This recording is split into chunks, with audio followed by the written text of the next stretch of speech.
बिस्मिल्लाहिर्रहमानिर्रहीम। तमाम तर तारीफ़ें उस अलीम के लिए जिसने अपनी इल्म व हिकमत से ज़माने में उजालों का तारुफ करवाया और रूह इंसानी को इल्म जैसी हसीन रोशनी से रोशनास करवाया। हमारा आज का जो लेक्चर है वो है जी पाकिस्तान पीनल कोड 1860 पर, जिसमें हम कवर अप करने जा रहे हैं chapter number 9A of offences relating to elections.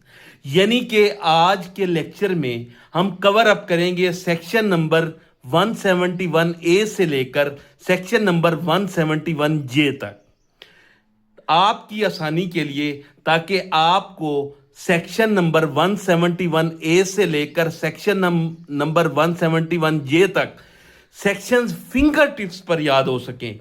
हमने एक फ्लो चार्ट बनाया है, तो चलते हैं उस फ्लो चार्ट की तरफ। इस फ्लो चार्ट को हमने दो कैटेगरीज में डिवाइड किया है।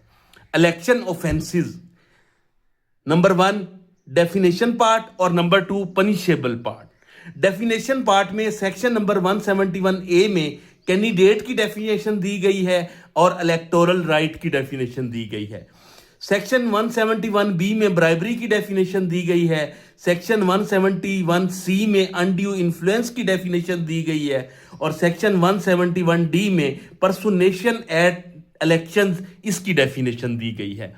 इसकी दूसरी कैटेगरी जो है पनिशेबल पार्ट, उसमें सेक्शन नंबर 171E में पनिशमेंट फॉर ब्राइबरी दी गई है, 171F में पनिशमेंट फॉर अनड्यू इन्फ्लुएंस और पर्सुनेशन एट इलेक्शंस दी गई है। सेक्शन नंबर 171G में false statement in connection with elections और 171H में illegal payments in connection with elections और 171I में failure to keep election accounts और 171J में inducing any person not to participate in election. तो ये था हमारा आज का लेक्चर। ऐसी ही वीडियोस के लिए हमारे चैनल को लाइक करें, हमारे पेज को फॉलो करें। शुक्रिया।